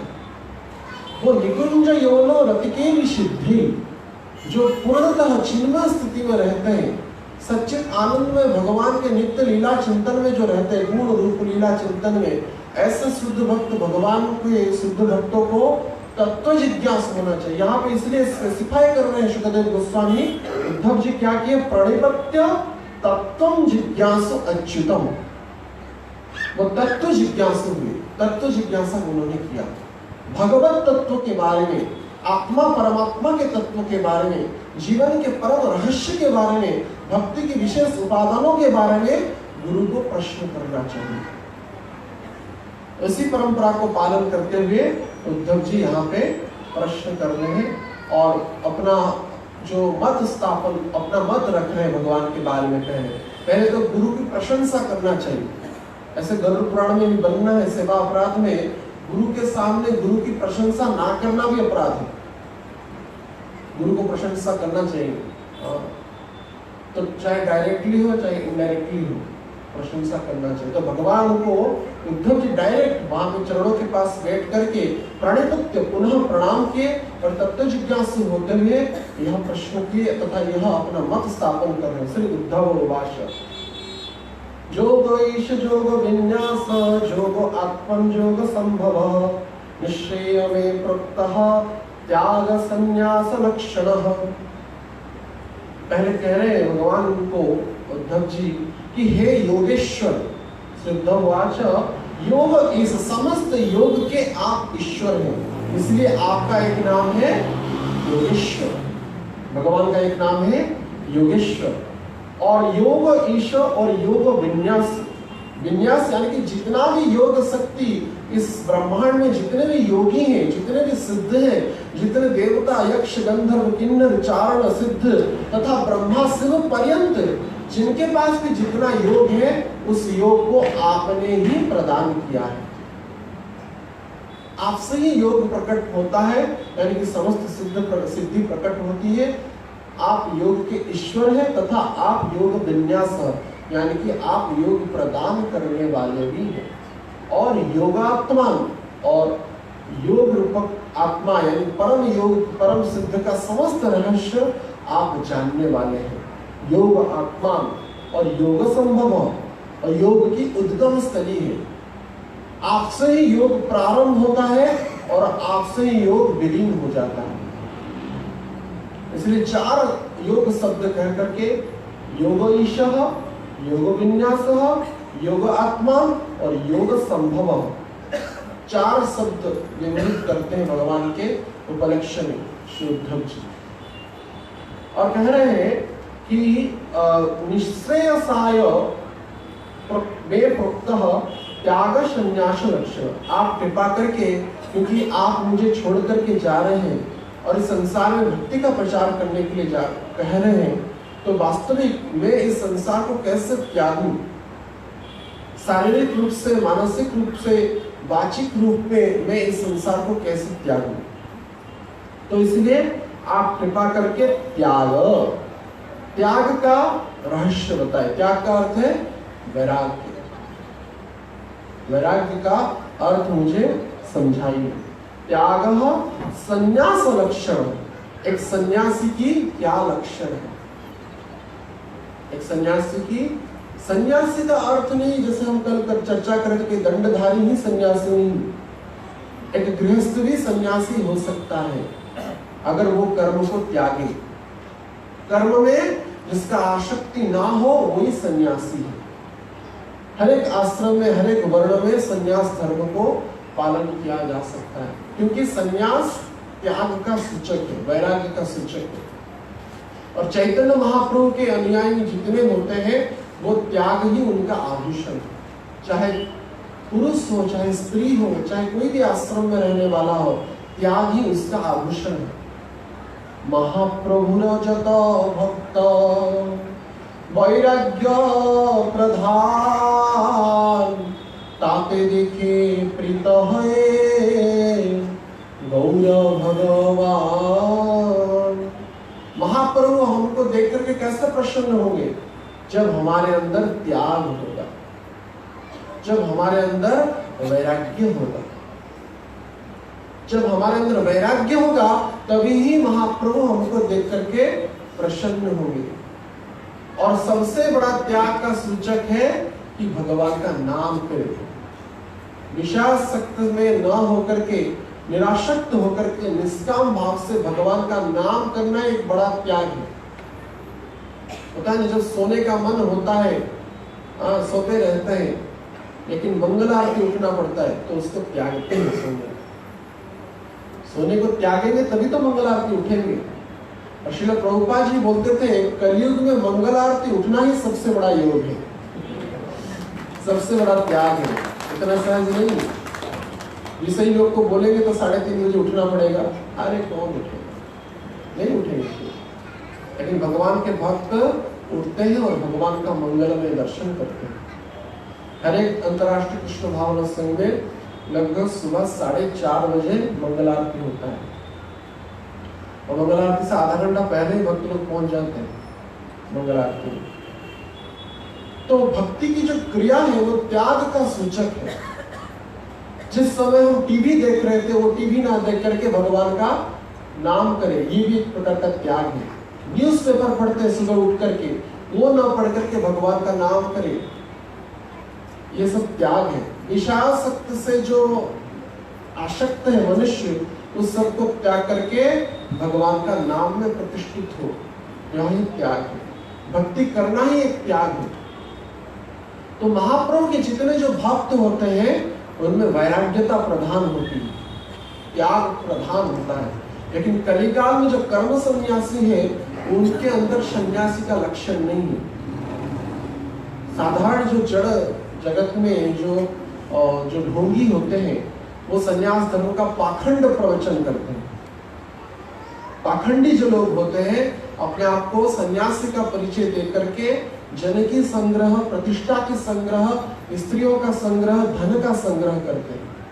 ऐसे सन्यासियों के बारे में नहीं कहते यहाँ पे उद्धव जी। जो पूर्णतः कर्म को त्यागा है और जो भक्ति में प्रतिष्ठित हुआ है और जो भगवान का नाम करता है वही सन्यासी है। तो त्याग सब में है। जैसे कि हम अपने कर्मों को छोड़ करके यहाँ पे भागवत कथा में आए हैं, गुरु महाराज जी कहते इतना भी तो त्याग करो। कथा में तो आओ, कथा में तो आओ। अपने घर संसार को छोड़ करके घर में ताला डाल करके आकर के अपने जंजाल को लेकर के पति पत्नी पुत्र पुत्रिया सब लेकर के कथा में तो आओ। लोग आजकल इतने मंद हो गए 7 दिन का भी त्याग नहीं करते हैं। गुरु महाराज का श्लोक के भावार्थ में कहते हैं, कथा में कहते हैं 24 गुरु में कि ऐसा त्याग भी कलियुगी मनुष्य के लिए संभव पर नहीं है।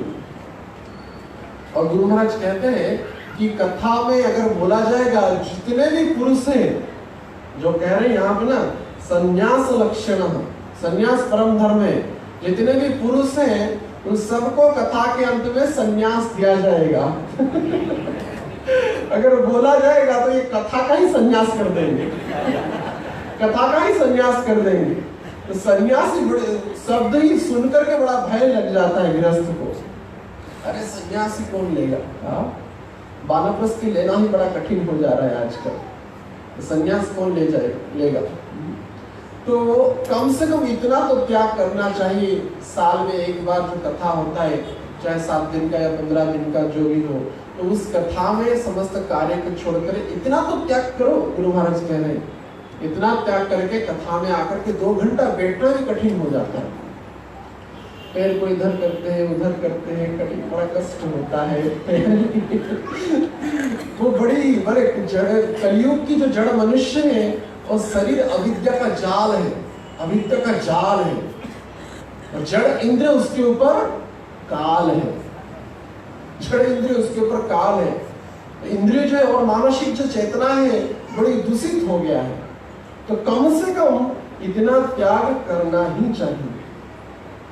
तो इसलिए संन्यास तो हर एक को लेना ही चाहिए, चाहे शरीर में ना ले लेकिन मन में तो लेना ही चाहिए।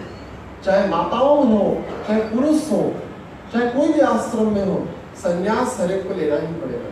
संन्यास का सब समझते हैं ना, त्यागना ही संन्यास है। त्यागना, विषयों को त्यागना, उसमें निरासक्त भाव रखना, इसको ही संन्यास कहा गया है। संन्यास कोई वेशधारी नहीं होता है, सन्यासी आचरण युक्त होता है। आचरण युक्त व्यक्ति ही सन्यासी होता है। तो ऐसे सन्यासियों के गुणों के बारे में उद्धव जी यहाँ पे प्रश्न कर रहे हैं। तो ऐसा सन्यासी कैसे होते हैं? जैसे कि चैतन्य महाप्रभु जो सन्यास लिए थे, वो उस समय त्रिदंडी सन्यासी नहीं थे, एकदंडी सन्यासी होते थे, मायावादी सन्यासी। और चैतन्य महाप्रभु कहे मायावाद भाष्य सुनिले है सर्वनाश। ऐसे मायावादियों के मुखार बिंद से अगर कोई पूत हरि कथा सुनेंगे तो उसका क्या होगा? सर्वनाश हो जाएगा। क्योंकि जब दूध को कोई अगर विषैला सांप अगर पी ले और उसका विष छोड़ दे तो उसके उच्चिष्ट जब हो जाए वो दूध, वो विष में परिवर्तित हो जाता है। ऐसे ही जो भगवान के भक्त नहीं है, भगवान की सत्ता पर जिनका विश्वास नहीं है, ऐसे लोगों के मुखार बिंद से कथा सुनना विष से परिपूर्ण कथा होती है। मन को वो विचलित कर देंगे, मन को वो भ्रमित कर देंगे। मायावाद भाष्य सुनिले है सर्वनाश। ऐसे सर्वनाश की जो जड़ है, जो मायावादियों के मुखार बिंद से, ऐसे सन्यासियों के मुखार बिंद से, ऐसे त्यागी वैरागियों के मुखार बिंद से कथा श्रवण नहीं करना चाहिए। जो वास्तविक वैष्णव सन्यासी है या जो गुरु परंपरा में 4 संप्रदाय जो आते हैं, ऐसे परम भक्तों के मुखार बिंद से कथा सुनना चाहिए। यह जो जिनके अंदर आचरणों में त्याग का सूचक है।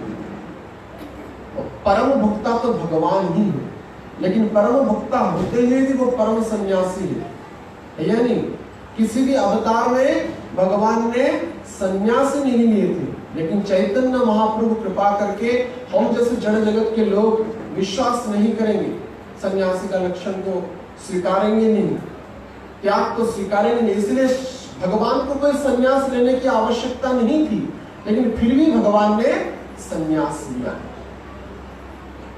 लोगों में आचरण की शिक्षा दी। अपने आचरण धर्म अपरे न सिखाय, एत सिद्धांत गीता भागवत गाय। महाप्रभु कहते अपने आचरण धर्म, मैं धर्म का स्वयं आचरण करता हूं, उसके बाद दूसरे को शिक्षा देता हूं। ऐसे कथा बड़ी प्रसिद्ध है। एक संत के पास एक व्यक्ति गए थे, उन छोटा बालक को डायबिटीज हो गया था। तो बोले कि महाराज जी आप बोल दीजिए ना, आपको बहुत मानता है कि चीनी को छोड़ दे, मिठाई को छोड़ दे, जिसको डायबिटीज हो गया।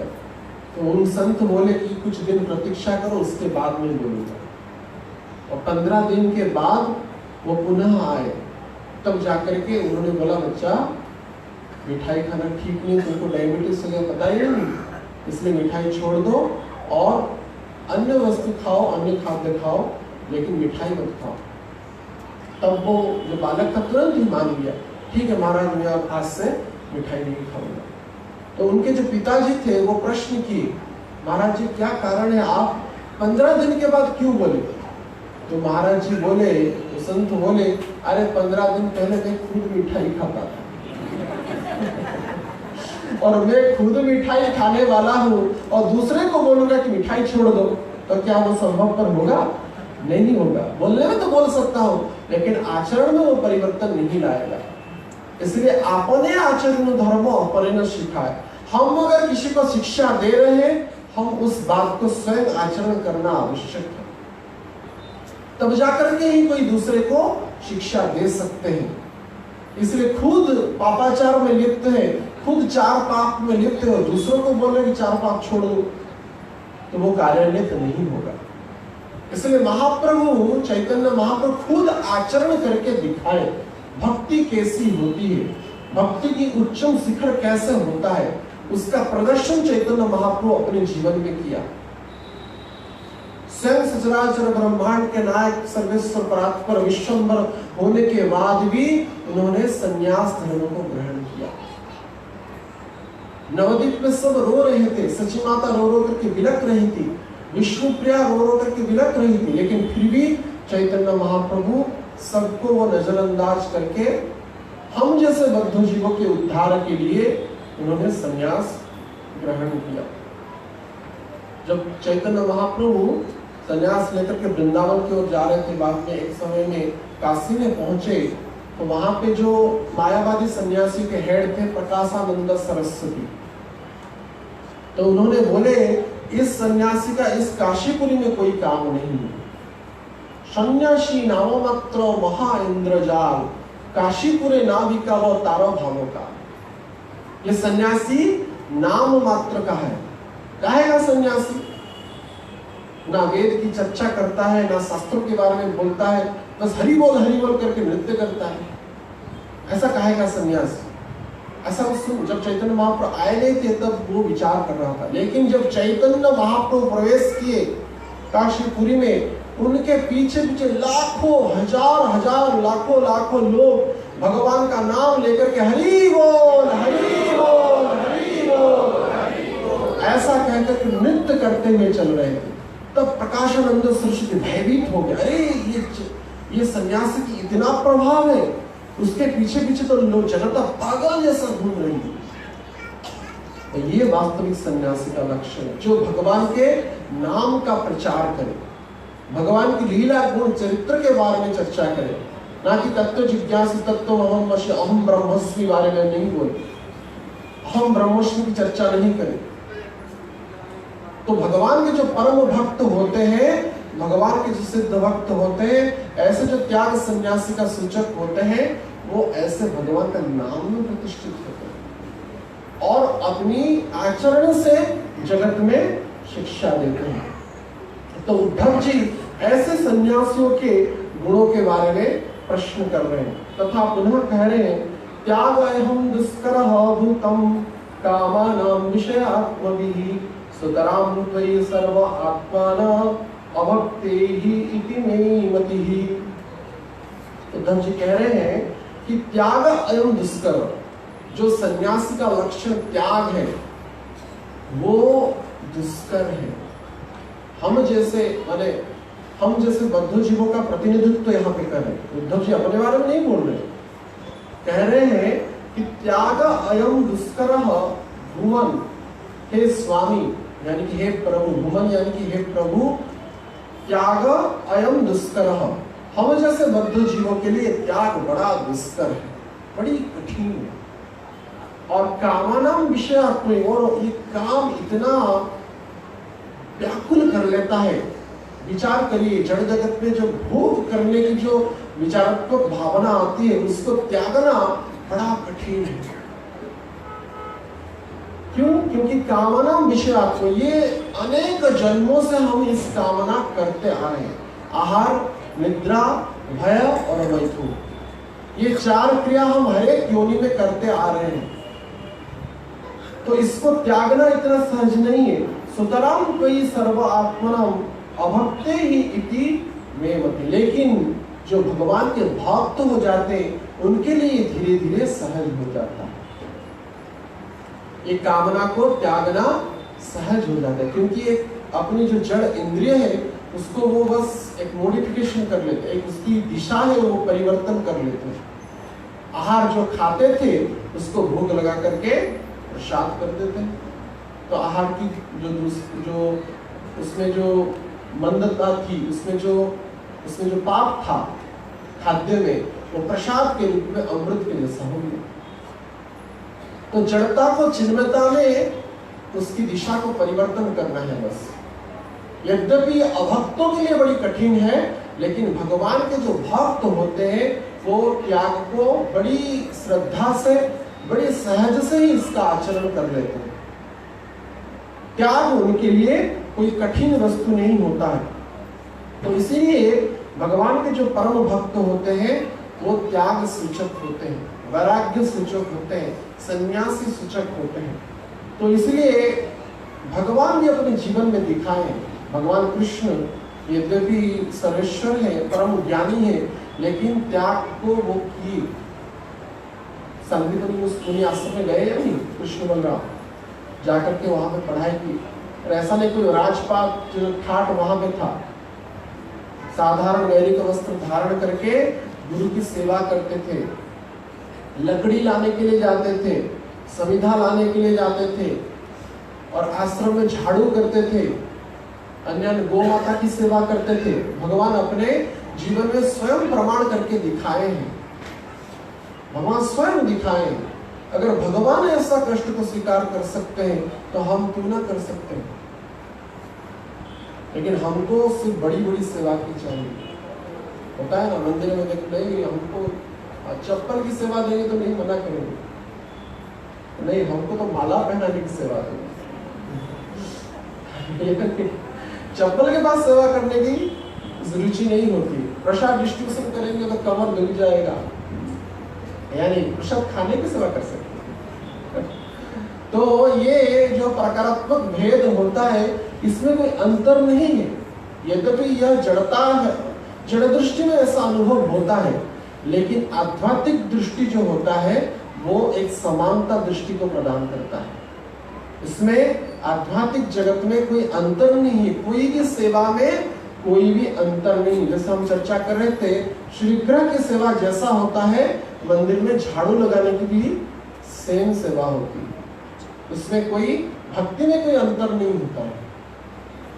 तो भगवान के जो भक्त होते हैं ऐसे हर एक सेवा को अपना ही मानते हैं और बड़ी प्रेम से, श्रद्धा से करते हैं।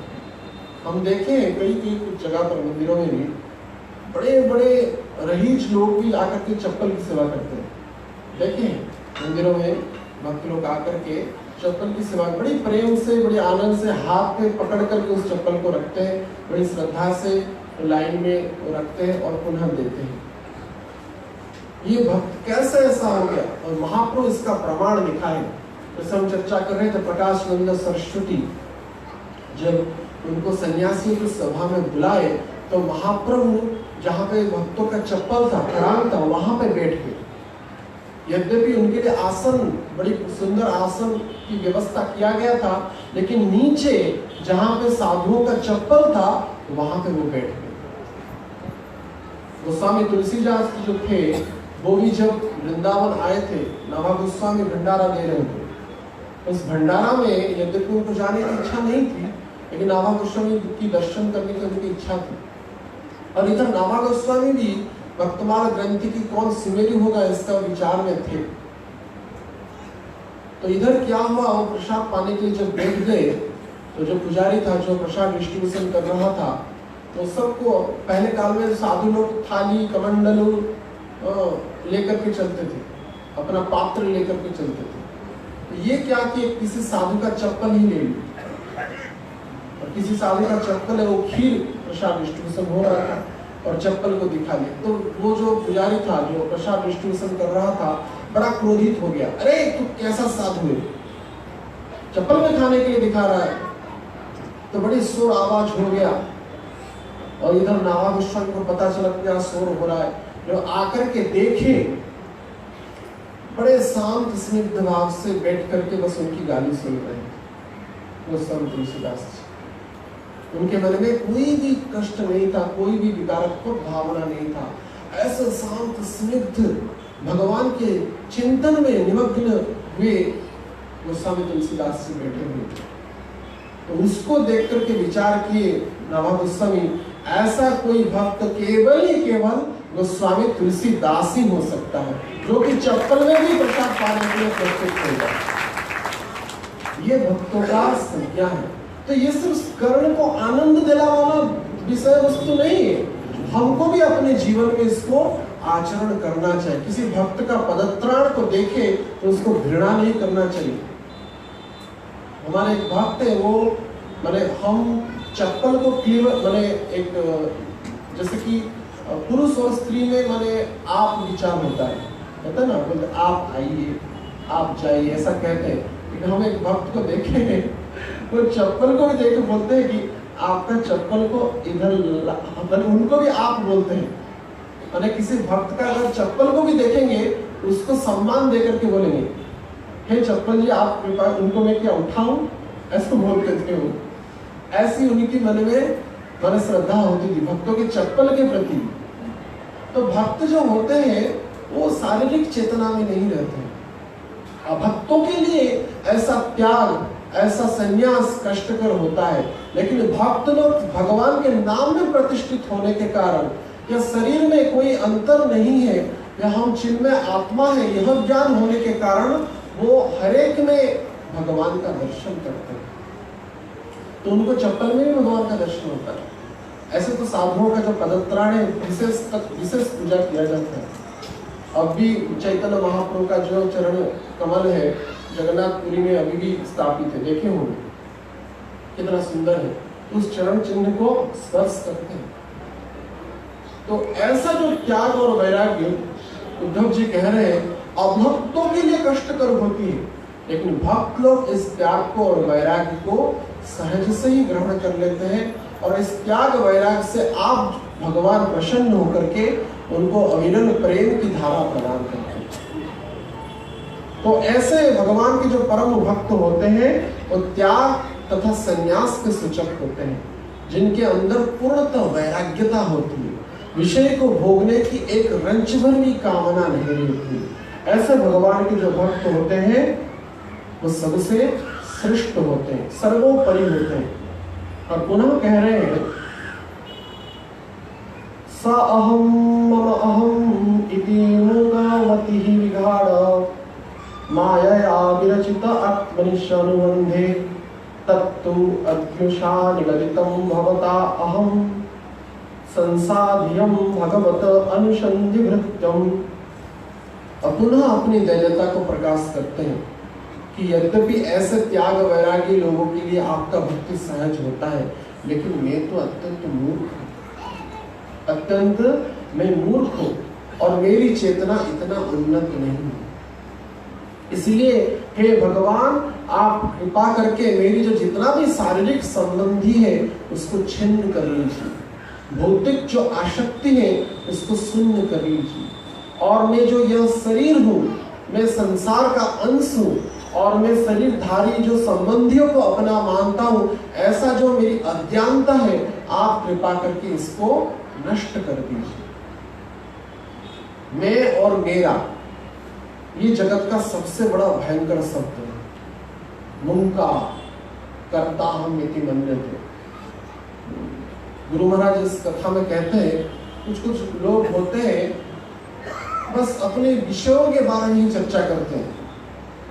कोई कहते हैं, गुरु महाराज व्यंग में कहते हैं कि क्या बताएं प्रभु जी, हमको ना पत्नी इतना भीट मिला है हमको पत्नी ना इतना भीट मिली है कि हमारी सेवा बहुत सुंदर से करती है, साक्षात ना सावित्री के होता है, और पार्वती जी उनके आगे छोटी हो जाएगी। ऐसी प्रशंसा करते अपने पत्नियों के बारे में, ऐसा नहीं करना चाहिए। तो सगे संबंधियों को अपना मानना और उनको प्रशंसा करना ये भी एक प्रकार का माया का भ्रम है। निश्चितः पति जो होते हैं कृष्ण के दास होते हैं और पत्नी जो होते हैं कृष्ण की दासी, ऐसा विचार होना चाहिए। सभी भगवान के दास और दासी, ऐसा संबंध है। कृष्ण संबंध जार से संबंध अमार, जिसके साथ कृष्ण का संबंध है वही संबंध हमारा संबंध है। ऐसा नहीं कहना चाहिए कि हमको पति बड़ा फीट मिली है, फीट तो मिली है वो बात अलग है, लेकिन उसको भी अलग से चर्चा किया जाए और सभाओं में बोले, और लेकिन विषय की सभा आप देखे नहीं होंगे, उसमें घंटों चर्चा करते हैं इसी बारे में ही, ये है वो है, गुणों के बारे में वर्णना करते हैं, उस पर क्यों क्विज होता है, लिस्ट होता है, कई प्रकार के ये लोग चर्चा करते हैं भौतिक लोग। तो भगवान को यहाँ पे उद्धव जी कह रहे हैं मैं शरीर हूँ तथा मेरे संबंधी मेरे अपने हैं, ऐसा विचार जो अज्ञानता विचार को आप कृपा करके नष्ट कर दीजिए। वास्तविक देखा जाए तो स्वजनाख्य दस्यु शास्त्र कहता है, जो स्वजन जो होते हैं ना वो हमारे बंधु नहीं होते हैं। जो हमको सबसे ज्यादा निंदा करता है, हमको सबसे ज्यादा अपमान करता है, हमारे दोषों को देखता है, वही हमारा सबसे बड़ा बंधु है, वही हमारे सबसे बड़ा बंधु है। भक्ति सिद्धांत सरस्वती ठाकुर अब जब अंतिम समय में शरीर को त्यागने ही वाले थे, निकट में एक बाबा जी महाराज थे, उनको हमेशा निंदा करते थे, हमेशा निंदा करते थे। तो भक्ति सिद्धांत ठाकुर बोले यह ही मेरा सबसे बड़ा बंधु है, जो जीवन भर मेरी निंदा किया, जिसके कारण मैं सजाग रहा, सचेतन रहा, जिसके द्वारा मैं कोई गलती ना करूं। तो इसलिए हमको जो सबसे निंदा करता है वही हमारा सबसे बंधु है, बड़ा बंधु है। और अगर हम अपने आप को भक्त का परिचय प्रदान करते हैं, कब भक्त की संज्ञा हमको प्राप्त होगा? जब हम सुनेंगे कि कोई प्रभु जी या कोई भक्त हमारा निंदा कर रहा है तो हम आनंद से हरि बोल करके नृत्य करने लगे, हरे कृष्णा कृष्णा कृष्णा हरे हरे, हरे राम राम राम हरे हरे। हमको अगर कोई निंदा करे तो हम क्या होंगे? आनंद से नृत्य करेंगे। ऐसा होता है? होता है? नहीं होता है, लेकिन यह होना चाहिए। हमको कोई अपमान करे या निंदा करे तो हमको प्रसन्नता होनी चाहिए, और लेकिन हमको कोई अगर सम्मान कर रहा है तो लगेगा कि हमको कोई चप्पल से मार रहा है। वैष्णव प्रतिष्ठा सुपरीर विष्टा, वैष्णव को प्रतिष्ठा ऐसा अनुभव होना चाहिए कि स्वर का मल जैसा अनुभव होना चाहिए, यह वैष्णवता होती है। यहाँ पे तो लगभग सिर्फ भक्ति है, इसलिए भक्तों के गुणों के बारे में हम चर्चा करें, जो बड़ी उच्च कोटि की यह भक्ति की गाथा, इस सब गुणों को सुन करके समझ करके हमारे अंदर यह लोभ उत्पन्न होना चाहिए। क्या हम कथा में सुन रहे थे कि हमको कोई निंदा करेगा तो हम आनंद में नृत्य करेंगे? तो हे भगवान आप कृपा करें, आपकी कृपा के कारण हम भी अगर हम सुने कि हमको कोई निंदा कर रहा है तो हम भी आनंद में नृत्य करें। ऐसे सामर्थ्य, ऐसे दृष्टिकोण, ऐसा विचार हमारे मन में आप प्रदान करें, ऐसी प्रार्थना करना चाहिए। तो इससे लोभ उत्पन्न होता है। उद्धव जी जो यहाँ पे बता रहे हैं, ऐसे लोभ उत्पन्न कराने के लिए यह दिव्य गाथाएं सुनाया जा रहा है। ये कोई करने इंद्रिय की तृप्ति नहीं है। हम इस बात को श्रवण करके अपने जीवन में इसको आचरण में कैसे लाएं, यह ही कथा का उद्देश्य है। नहीं तो आया राम गया राम कुछ लाभ नहीं। अगर यह उद्देश्य साधित होगा तभी कथा कहने का लाभ हो पाएगा। तो इसलिए इस दिव्य गुणों को हम अपने जीवन में कैसे उतारें, यहाँ मुख्य भूमिका होना चाहिए। तो माधव दास नाम एक भक्त थे जगन्नाथपुरी में, तो वो जब भिक्षा मांग रहे थे, भिक्षाम दे, तो एक वृद्ध माता थी, उनको देख करके बड़ी क्रोधित हो गई। अरे सुबह सुबह आ गया बाबा कहाँ से भिक्षा मांगने के लिए। तो वो लिपाई कर रही थी गोबर से और मिट्टी से। एक बार बोले, दो बार बोले, जब तीसरी बार जब बोले वो क्रोधित होकर के क्या की, तो उस कपड़ा को जोर से मारी साधु के मुख पर, माधव दास के मुख पर।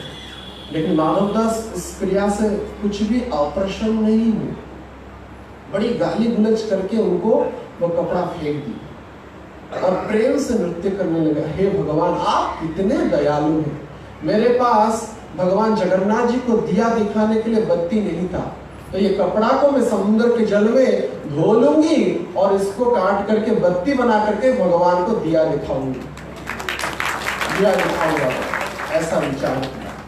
भगवान के भक्त हर एक में पॉजिटिव विचार करते हैं और इतने ही दयालु है, ना सिर्फ बोले अभी तो हृदय में भी बड़ी धन्यवाद दे उन माता को। माता ने कितना बड़ा कृपा किया, मैं तो भिक्षा मांगा ना, तो उन्होंने ये कपड़ा का भिक्षा दे दिया, तो बड़ा प्रेम से जाकर के समुद्र के जल में उसको धोए और उसको काट करके बत्ती बनाए और जगन्नाथ जी को दिया दिखाते बोले, हे जगन्नाथ जी, मेरी अंदर ना, मेरा अंदर एक भी सामर्थ्य नहीं है आपको दिया दिखाने में, लेकिन उन माता के कारण मैं आपको दिया दिखा रहा हूं, तो आप कृपा करके उनको भक्ति प्रदान करिए और उनकी जितनी भी भौतिक समस्या है वो दूर कर दीजिए। भगवान के भक्त ऐसा बोलते हैं, उनको कोई कष्ट दे तो वो आनंद को अनुभव करते हैं, ना सिर्फ वचन में बोलते हैं, अभी तो मन में आत्मा में उसको स्वीकारते हैं। ऐसे परम भक्त भगवान को दिया दिखाए और जगन्नाथ जी भी बड़े प्रसन्न हो गए, उनकी जो इच्छा थी वो पूर्ति की। दूसरी बार जो भिक्षा मांगने के लिए गए, उन माता का कोई पोता नहीं था, उनके पुत्र का कोई पुत्र नहीं हो रहा था, तो उसके जगन्नाथ जी के प्रार्थना के कारण उनकी पुत्र वधू जो थी वो गर्भवती हो गई। ये जब देखे बड़े आश्चर्यचकित हुए, इतना साल से मेरा जो पुत्र वधू थी उसको वो गर्भवती नहीं हो रही थी, कैसे संभवतः हो गया? मन में बड़ी जिज्ञासा थी, कैसे हो गया?